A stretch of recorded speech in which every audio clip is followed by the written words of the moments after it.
Today is November 17th, 2012. We're coming up on 2 months since we actually launched the brand PRSVR. Throughout this series, we've been talking about the fundamentals that make up PRSVR. Last week we went over passion, and this week, we're speaking on resilience. What a lot of people do and don't know, it took us about 7 years to get to this point. So within 7 years, we've gone through, several changes as far as what we want the brand to represent, what we want it to look like, our likes and dislikes, just a lot of things that we've had to go through just to get to now. Throughout that time, we read a lot of books, got a lot of inspirational quotes, read a lot of Bible, read a lot of, memoirs from some people that we admired. And one story always sticks out, when it comes to the word resilience. As most of us follow, the career of Jay-Z. I remember when Reasonable Doubt came out, like when I first got it, I had gotten it from a friend of mine named Bilal. He traded me his Reasonable Doubt for my Outkast AT-Alien CD.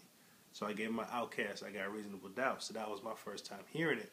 And it was, great to me at that time. Like, me being such a huge Nas fan, getting that album.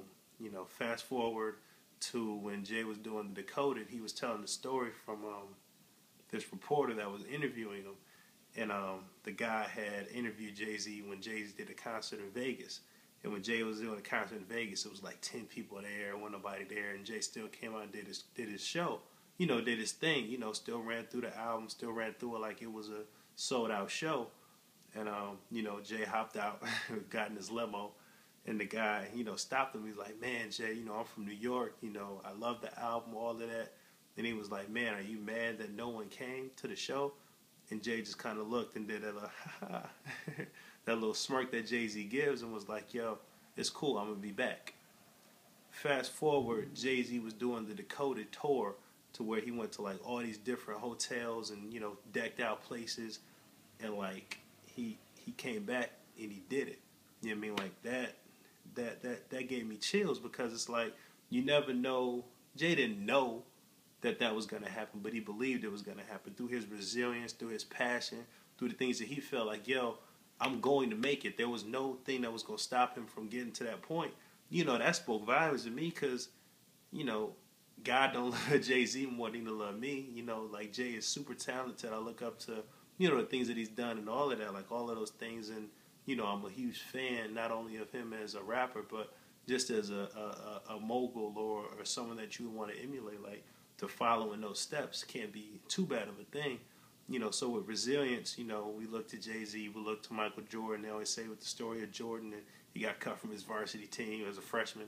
And then he went and, played to get to that point. Like, everyone wants to root for that underdog. But when you're that underdog, are you going to root for yourself? You know what I mean? Like, to me, that's what resilience really, really spells out. Are you going to root for yourself when no one else is, when it doesn't make sense to? You had your butt kicked, you know what I mean? When your girl leaves you, when your mom say it ain't going to work, when your man say it ain't going to work. Like, it's just those things that, build you to be that warrior or that person or that furthering embodiment that, makes you, and allows you to persevere through your resilience. Brandon Williamson, peace.